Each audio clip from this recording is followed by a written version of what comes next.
What's up, guys? This is Wes, and this is Give Us It Podcast, where we take business conversations out of the office and put it out on the lake. We bring leaders, creators, and builders out on the boat, and yes, literally we talk about what drives them, what challenges them, and why they keep showing up every freaking day. Every episode you'll hear raw, real conversations that may make you think, laugh, and also rethink the way you're showing up in your own life. So grab a seat, because this is Give Us It. Hey guys, this is Wes Israelson with Give Us It Podcast. We are out on the lake. Wind's blowing, but we are out here having a good time. That's right. He's a great freaking guy. First, he's humble gets, right? Appreciate you. Thank you. And we were out surfing earlier, and I was trying just to help. He's like, "Oh, I'm sorry." I'm like, "Stop saying you're sorry." He did get up though, so it was really cool to be out here on this experience and have like first time surfing right behind the boat. Right? That was my first time. What the proper term for that sport is wakeboarding? Wake surfing. Wake surfing. Uh-huh. That was my first time wake surfing. It was cool. You guys are great teachers, by the way, too. Well, we try, right? But with that said, thanks for wearing our shirt too. Yeah, 100%. Yeah. And it matches with who he is as a person. He's That's right. Very consistent. So with that, Daeshawn, you were raised in Cleveland, right? That's right. Up until you were 13 or so. Exactly right. What was it like living in Cleveland? Compared to you, I've never lived outside of Utah. So, Okay. Yeah. Living in Cleveland was definitely it was an experience. I would say there was some good, there's some bad, but having a lot of family made it good.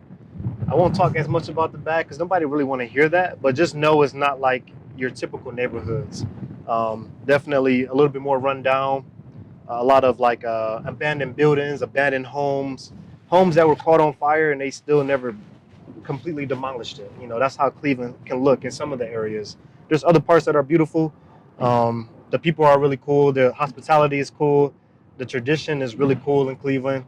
And obviously we have I feel like we have a great sports tradition representing the Cleveland Browns and the Cleveland Cavaliers and of course the Cleveland Guardians.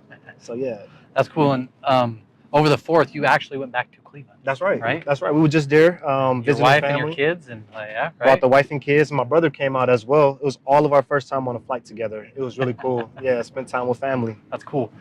What type of tradition do you guys do for the 4th of July? Typically for the 4th of July, we actually just do barbecues, get-togethers, and then, you know, occasionally we'll buy fireworks and do our shows out in the yard there. That's cool. Yeah. That's cool. And age 13, you moved to? I moved to Athens, Georgia. Yeah. Mm-hmm. But that entire time you were playing football, right? That's right. You were playing football for a period of time, almost, it semed like 10 or 12 years or what, right? Yeah, so I played about 9 to 10 years there. Started in Cleveland, Ohio. Shout out Glenville Titans. And yeah, also the Warrensville Cowboys. I remember playing for them. Then went to Georgia my 8th grade year. Started playing football my 8th grade year. Clark Middle School, the Owls. And then I went to Clark Central High School, home of the Gladiators. And yeah, finished my football career all the way to my senior year. That's cool. Yeah. What was it like going from Cleveland to Georgia? Just like in general, you would say? Yeah, like how, so, because you were raised for, Mm-hmm. basically you're growing up until you're 13, and then you moved there for almost the same period of time, right? For sure, yeah. So that transition, again, being in Utah, you're pretty sheltered to most things, right? But what was it like football was different from area to area too, right? It was. I do feel like I had an advantage because the team that I played for in Ohio, we were really disciplined. So having that discipline plus the discipline from the home, moving to Georgia definitely set me up in the right place. The transition, I would say, it was both nerve-wracking but also exciting at the same time.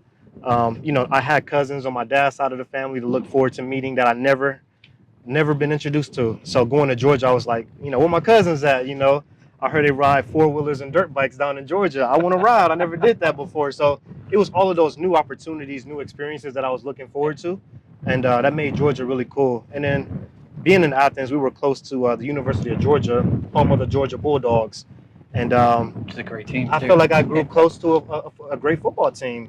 And I'm a Georgia Bulldog to this day. I also am an Ohio State Buckeye, but I see more Georgia games than I have Ohio State games. Well, both are great teams too, yes, sir. Right? And with that, before we get into what your business is, you got to watch your mom, who's still doing it today. Mm-hmm. She owns she works in 3 different businesses, right? Sure. A cleaning business, and then she's got credit repair, and then she's a bartender. That's right. She teaches people how to do it correctly, That's right? right. What's that like watching your mom who's working her tail off and having her inspiration to help push you to do what you're doing? Well, for my mom, I would say it was a huge inspiration because I grew up watching a single mother make it all happen. You know, my mom would have siblings stay with her just to keep people off the street, you know, so she was a very like giving person, also an acceptable person. And I feel like just watching her example, it set me up in the right way. You know, there was a time I worked 4 jobs at one time. It was because my mom did. I didn't know any different. It was just normal. It was just normal, yeah. It wasn't sustainable, but I did pull it off though for a little bit. So how did you go from Georgia to Utah? What area did we skip? What area did you land in? And where, like, how did you get back? How did you get to Utah? Yeah, that's a great question. I appreciate you asking. So, right after high school there, you know, it's decision time. You're a young adult. It's like, what do? I stay with my family or do I kind of go on? And at the time for me, I felt like it was best that I look for some other opportunities. And I knew some friends that were going to school out here in Utah. They were going to BYU, U of U, and they were moving from Georgia. So I'm like, if they can do it, I can do it, you know? And they were my great friends, you know, that I grew to know and love and trust out in Georgia. So I felt like it inspired me to come out in Utah as well and just at least give it a try. Well, that try, I'm here 9 years later. Yeah, that's awesome. And with that, how long ago did you meet Tori? I met my wife, we met about 7 years ago. Yep. Yeah. And you have 2 beautiful boys. We right? do. We do 5 and 3. They'll be 6 and 4 this year. Yeah. It's a great age, right? It is. Keeping us both busy. Let's say that. Yeah. So run us back now into what you do today. Mm-hmm. You worked for a period of time and then you started during COVID doing what you do today. Yes. Like how did it come about? I know that from a young age you loved playing not Guitar Hero, right, but DJ Hero, I think is what you told me, right? You got it. So you got to have the controller or however, whatever you had said it was, right? And start just loving what you do. For sure. Right? What was that game like? And then how did it transpire to 2020 when you actually picked it up for the first time? Yeah, great question again. So I feel like DJ Hero, I was playing that in Cleveland, Ohio. So before I even moved to Georgia, it wasn't actually until I moved to Utah where I touched an actual DJ controller. So the whole time I'm in Georgia, whole time I'm in Cleveland, I had no idea that I was going to be in the music industry. But it was COVID year. I got back from summer sales. I was selling security systems and I went over to a friend's house and in the garage, she had a real live DJ controller. I've never seen one in person before besides my video game, DJ Hero. And I was like, hey man, can we connect that? Like turn it on? No problem. So we did. Get some music out of it. I still got the video to this day. And it was I want to see epic. a clip of it. It was epic, man. Literally, I was like, I got to figure this out. And he wasn't using it. So I was like, can I take this home? So during COVID, every day I'm in my son's nursery, just practice. And just not even caring what the results are. But I just wanted to make sure that I was always like putting music in my ear, learning how to mix and get better at the craft. Yeah. And 2019, 2020, that was a hard period of time for a lot of people. 100%. Right? And then everyone came inside and you're inside learning and also trying to build a gig outside of, let's call it a hustle. Right? Doing barbecues or birthday parties or whatever. What was your first actual gig at a pool party in Provo? Yep. What was that like? So that pool party was... How'd you feel too? Let's start with the feeling. I was nervous. I'm not going to lie and say I wasn't, but I was ready nervous. Like how game day... like Prep nervous, right? Yeah, like how you prep all this time and then it's game day. You know, so it's like those jittery feelings. But going into the gig, it was a pool party. 2 DJs, the one that I was training with at the time, helping me get my skills up to par. It was his gig and he invited me on. So we're both playing a gig. It's my turn to play my music. He's playing his, but while I'm playing mine, I'm also noticing that the crowd is vibing. They're bobbing their heads or they're, you know, hey, you know, little dancing moves. And I'm like, okay, I've never seen this in person before. I've only seen myself DJing. So to see that reaction, it just gave me all the confidence that I needed to say, I can get people moving with this. Like, this is cool. Yeah. And it's cool how you do that because I'm not musically inclined. I love country music. I was raised on it, but I don't listen to a lot of music now. But I know my daughters hear a song, and it takes me 5 minutes to realize what the song was actually, what it was called. Mm-hmm. And they're dancing, they're moving, they're singing. Like, I don't know how you know all these lyrics, but it's pretty crazy. Right. You get to watch and help get people moving. That's right. Right? Whether it's beat, whether it's tone, whether it's energy, whatever. That's probably a cool feeling. Right? It's a great feeling. And then to be able to get complimented when you don't expect any compliments or feedback, when people come up to you and say, hey, I really enjoyed your set, or hey, like, do you have a social media? Do you have a website? Those are just like gratifying moments where it's like, man, like I did a good job like that. You know, that's so cool. But the fact that just having all of as many people as you can in one room, all vibing, all having a great time to the same music, it's a universal feeling. And after seven years with your wife, describe how hard it is to have a secondary job, working till 2 a.m. at a club, or at a bar, or wherever, right? And then also waking up tomorrow morning, seeing your kids if you can, and going back to work and doing this whole thing over because you have this deep passion for doing this. What's that like? What was your wife and your experience like that? That's a great question. I would say at first it was something that we had to adjust to. Again, nobody in our family's ever done this before, so it's all unfamiliar, and we're just trusting our gut, mainly me. But she was very supportive through the whole process. Yeah, everything wasn't pretty perfect, but like for the most part, again, she said, hey, like, these are the rules. You make these rules happen, go have a great time. Go chase your dreams. And I feel like just living by the standards or living by our expectations allowed me to just propel the way that I did. Yeah. And it's cool because you also, now your sons are doing what? Are they doing the same thing? So my oldest son, he break dances, which is really cool. He break dances, and of course, whatever the oldest do, the youngest definitely follows. Usually a little better too. I'm just kidding. No comment on that. But yeah, I got 2 great dancers in the house, and they keep me on my toes. Again, cool. I dance with them.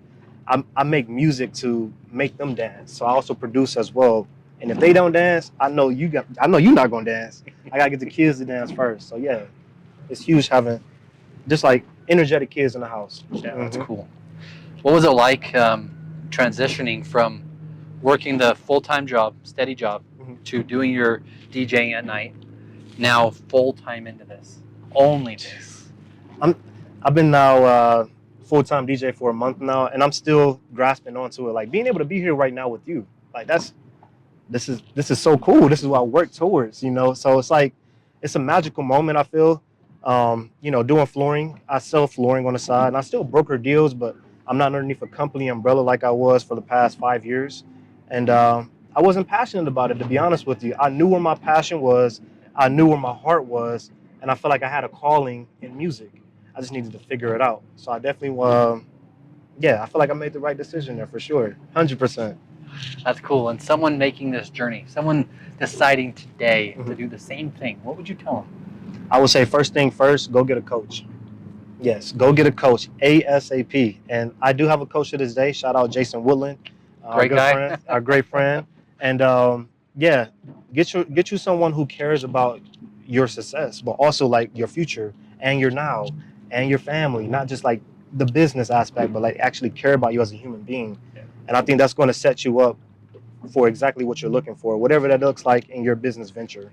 Yeah. And the only thing I'd add on to that is make sure your coach has coaches, right? Make sure that they are also still learning, because you want people who maybe have exited business and maybe have run something, but now they're just okay. You want people still always learning, because the market's changing, everything's changing all the time with AI and everything coming. Yes. So make sure your coach also is coaching too, because that's great advice. Super important. I agree with that. And Jason is an amazing guy. He's on our podcast last summer on the boat too. Hey, let's go. That's awesome. Yeah. Follow my coach's example right now. Yeah. So if I were to ask, because you're wearing the shirt, what does the word consistent to you mean? Consistent is what got me to be free from my full-time job, to be honest with you. Again, shout out Jason Woodland. He taught me what consistency looks like. For me, all last year, I remember, I still have the book to this day. I did a 25-point system where it was like I had to make a certain amount of phone calls, certain amount of drop-bys. I had to basically follow this structure and hit 25 points every single day. And to me, that was consistent. And whatever the results are like, nothing can happen that day. I knew that I was building for something, but also building a muscle of consistency. So yeah. And it's amazing when you build your muscle of memory, or you build your muscle of when you work out, right? Or you build the muscle of love or relationships. It's amazing how it continues to grow if you continue to work at it. So I agree. Consistency when you're out there doing this DJ work. and people aren't moving, and you're like, oh, I'm just gonna keep getting better. I'm gonna keep working. I'm gonna go back home. I'm gonna practice. I'm gonna go do this thing. Yep. I'm gonna go restart tomorrow night. Right? Mm-hmm. That's pretty cool to see. Have your boys actually see the consistency that you're providing, that your mom provided. Yes. Right? And that you're creating a legacy for them to go through. 100%. Right? That's pretty cool. Thank you. And what's like, again, a month into it, you've been 5 years into this. I'm not gonna say it's a month, but what's one of the hardest struggles you've faced? The hardest struggle that I face, trying to do it by myself. Okay. I think that's probably the toughest part. I think having a network, having like-minded individuals around you, friends like this right here, having opportunities to get out in the community and meet new people, like-minded people, is going to propel you, because sometimes family don't do that. Most times family don't do that. Most time family doesn't know how to elevate. They don't know how, exactly. And Not that's that okay. They just don't. They weren't trained how to educate it. Yes. So being able to, again, just be fortunate enough to be around like-minded individuals that have seen or are doing the things that I want to accomplish for myself and my family. I'm trying to soak in as much information as possible, quick as possible. And so yeah, I think that's been super helpful, just being around like-minded individuals like yourself. And it's funny because Andre came into sales about a year ago, and he said, hey, I got this guy. Shout out Andre. I got this guy. And it was cool because then Jason and I got to talk a little bit. I didn't know Jason, but Kevin had got Andre in. Okay. And then that's how I met. Anyway, that's how I met so many of Julie Jenke is also a great friend. That's right. There's so many great people Yes. in the group that you guys are in, and it's important, like you said, to have a group of people. Whether there's people that are learning from you, whether you're learning from, or you guys are on the equal playing field and you actually get to discuss things, or you're learning from someone above you. Right. It seems like the group you're in, there's many different levels of businesses. 100%. Right? And I get inspired by everybody. People say, hey, you inspired me. I'm like, what? You inspire me. Like, if I don't see what you're doing, I can't really see myself like finding that extra drive. So I get inspired by so many people that are doing cool things out in the world. I really do. And something you said, so I just want to highlight, who is DJ Bangarang? So DJ Bangarang, he's a DJ, resident DJ at the Sky nightclub up in Salt Lake City. He also does some DJing for the University of Utah Athletics. Okay. And he got you into the Utah University basketball team. He did. Right? He did. He invited me, which was, again, something I wasn't expecting. It just happened. I was ready. And it was a time where he was feeling like times are a little busy for him, and he was looking to pass that work on to somebody who was reliable. And he picked the right person. That's cool. And you told me that it's a game, right? So you get to start to finish, but you get the pregame, you get the aftergame, and you also get to make sure that players are ready. Yes. The crowd's ready. Yes. And hype it up. What's that like? It's epic, man. It's epic. It's like, as a DJ, it's like, this is what you build for. To move crowds, but also like in different phases. Not just like a one type setting, but I'm gonna move you this time out, the next time out. Oh, we've got another break coming up or halftime. Like, we get to move it again as a unit during this break. It's really special. And again, I think I told you this. The You Give Me Full, they unlock me. So they don't tell me play this song, play that song. They say, hey, what do you got for this next time out? And I said, I got you. And they just trust me what I'm playing with. Same with the players. And something that another person said earlier on an episode was, I can read the customer, or I can read the room. You can read the room. I can. Right? It takes time. Yeah. And consistent time, consistent action, but you also get to make the room move in the direction you want. Yes. You get to control the atmosphere, you get to control the energy, you get to control things that most people don't think about. They just start moving, right? Exactly. I don't know. It's really cool to me because, again, I'm not into music very much, but I love to watch my daughters literally hear a song and they start dancing.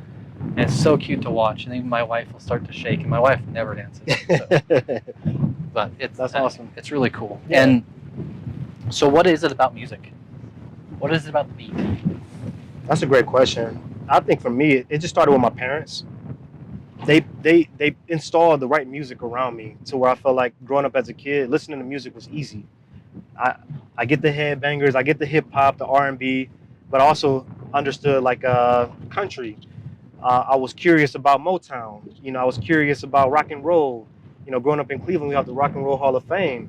well, that's cool to know that we have that, but what's in there? You know, what did you have to do to get in there? So I'm curious about all of these different music genres that's going on, so that I can just be well knowledge and well educated. Yeah. Mm-hmm.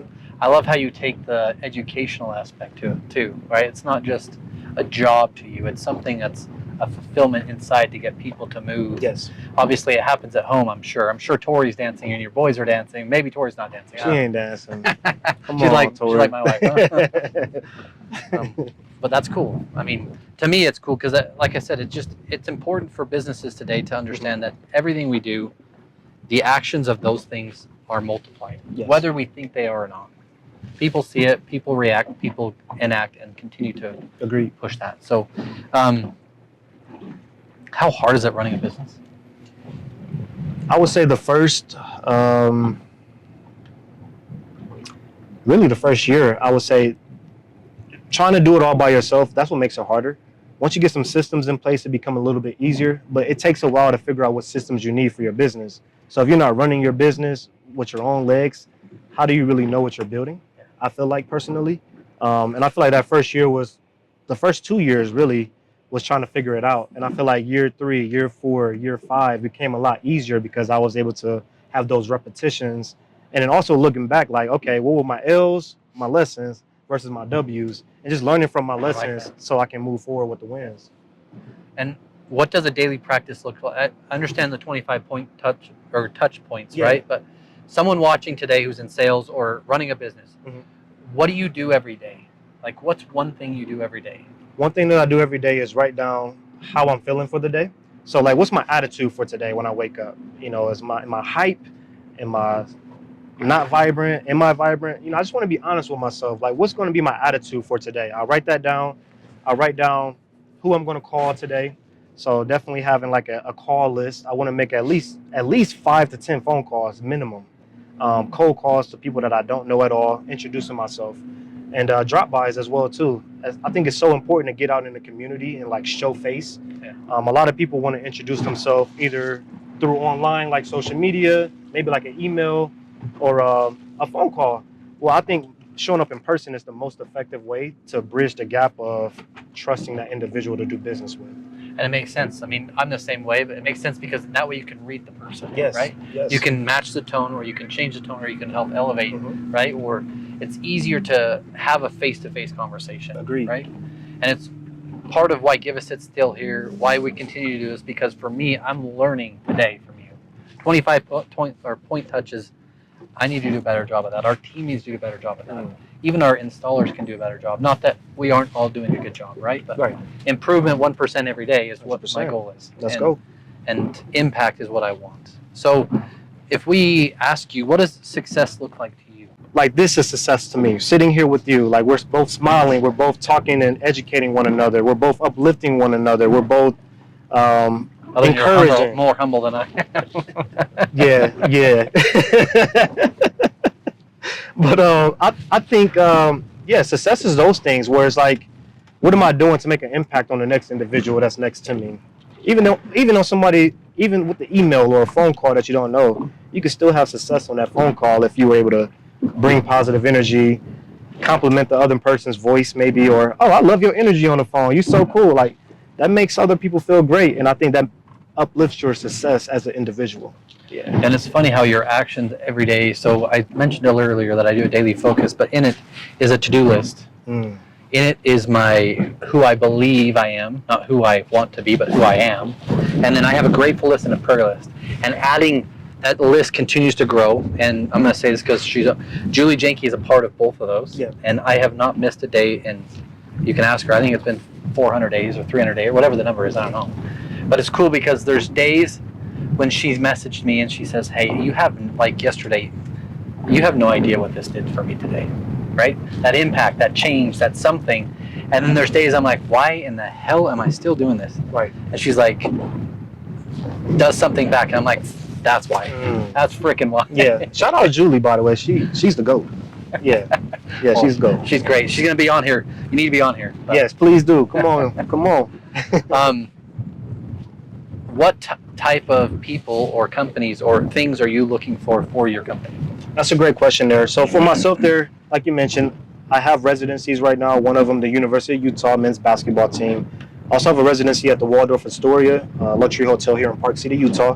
What does that mean, a residency? So residency means I have the summer residency. So each weekend throughout the summer, I'm going to be DJing live at the poolside at the Waldorf Astoria. So for all of their guests, they get to experience a live DJ while they're swimming in the water, enjoying a beautiful day. So yeah, looking for residencies like that. I want to definitely work with more hotels.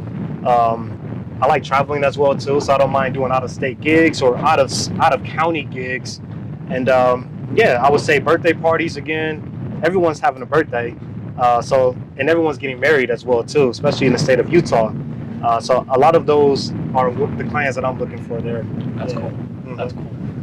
And I mean, consistency is part of you, right? Family's part of you, because I know you take pride in your family. Yes. Right? And that's one of your main priorities, right? It's still got to be hard, like you said, if you're working weekends, whether it's Friday night or Saturday night, right? Those can be the date night, or those can be the family night, or those can be something, right? Mm-hmm. So it's important that people understand that running a business isn't easy. Correct. But it's also what we choose every morning we wake up. It's what we choose every night we put our head down, right? Right. And it's important that you also build what you're doing to help other people. Because music, there's so many people I've talked to that whether it's meditation, whether it's this or whether it's this, it actually changes the way they feel, whether they're going through suicidal thoughts or negative thoughts or depression or whatever, right? So music does something to people. Mm-hmm. And it's amazing when people understand how to control it and how to use it for the better. That's right. So it means a lot to me. Anyway. That's good. I like that. I appreciate you sharing that. Look, you're about to have me crying over here, man. That's good. Okay. Good. I want you to tell people, what was it like out here on Give Us It podcast? It was phenomenal. This Experience? It was phenomenal. We've been out here. We got out here early this morning, and you have a phenomenal boat here. I haven't been on a boat. This is my first time, I think, in 2 years since I've been on a boat. So thank you. Appreciate you. And we went wake surfing, which I'd never done before. So I feel like just those experiences alone, just those two, magnified this whole day. But we had great weather, as y'all can see. The waves, the boats, no complaints. It's been an amazing experience here on Give Us It podcast. So thank you. Awesome. And I appreciate the shirt too. What would you say to Tori today? What would I say to her today? Yeah. I would tell her I'm proud of her. I appreciate you. I appreciate you believing in me. I appreciate you taking care of our kids. I just appreciate you. Those are the three words that I would tell her. I appreciate you. Yeah. Yeah. And I mean, I just want you guys to hear the sincerity and the person right here, because it's amazing to be able to run a business. It's amazing to be able to grow and build something, right? But when you have a support system, for me, it's my wife, it's my goddess. She is my superpower. There's nothing in this world I can't handle without her. Like, it would be impossible to think I couldn't do it because she's there. Right. So that support system and being grateful for that. I know that you would say something, so I just wanted to ask. I appreciate you. Anyway, it just means a lot to me. How many? And it's been 7 years, you said, right? We've been together 7 years, married 6. Okay. Mm-hmm. Yeah. And that's anyway, it's amazing. I just want to say thanks to Andre, because I know that he went out of his way to help make sure you got up here today too. And the struggle can be real. Cars can break down, things can happen, business and life, it doesn't matter. If you keep going, don't stop, right? That's right. It's something's going to happen regardless. That's just the nature of life. Yeah. I think I was telling Andre, I told him, I said, hey, like, there's 100% chance that every car on this earth one day will break down. Yeah. It could be a Rolls Royce. Eventually it's going to turn into a rust bucket. So it doesn't matter what's going to happen. It's just, how's our attitude though? Yeah. I think that's what separates us. And it's amazing if you're not intentional about it too. The instant it happens, it's a negative or it's positive, but you still have the choice to make it one or the other. Mm-hmm. Otherwise, negative's always going to win. It's going to snap that quick. Yep. So if you're not intentional about that, whether cars broke down, whether something's happened, and I just appreciate you also spending the time up here too. Like, it means a lot to me. I appreciate you. Thanks for having me. Yeah. I wouldn't want to miss this. And is there anything else that you would like to say to anyone? To anybody out there? Yeah. I would say if you're a DJ out there and you're learning to DJ, definitely don't hesitate to reach out. I teach DJs how to go from beginner to pro level. I do a master class once a month there. where I have about 4 to 5 DJs. We call it the DJ Roundtable experience. So yeah, if you're in Utah, you want to learn how to DJ in person, I can definitely have a YouTube channel where you can follow me. It is D Smoove, DSMOO, V as in Victor, E as in Echo, _2. You can follow me there. I have a ton of videos, tutorials, podcast episodes. I have my music releases there as well. So yeah, get to know me a little bit better. That way you feel confident when it comes to working with me. And I'd love to be able to help you out. And then, because I didn't ask very much, but what's the name of your podcast and what do you do on your podcast? Thanks for asking. Yeah. So my podcast name is Smoove Conversations Podcast. And on the podcast there, I bring in like-minded individuals like ourselves, entrepreneurs. Just come in and talk your story. Tell your story. Let's learn a little bit more about your industry and the niche that you specialize in. And let's see how we can impact the next person watching the video. That's cool. And I just want to say thanks to all the people who put this together. Thanks for everyone being here. Thanks for being here. Absolutely, I got you. And guys, this is Give Us It Podcast. If you want a chance to be able to share your story and get out here and try wake surfing or something crazy that we're going to do in the future, you've got to reach out. Just do it. Don't be afraid and share your story. Guys, this is Wes and Mr. D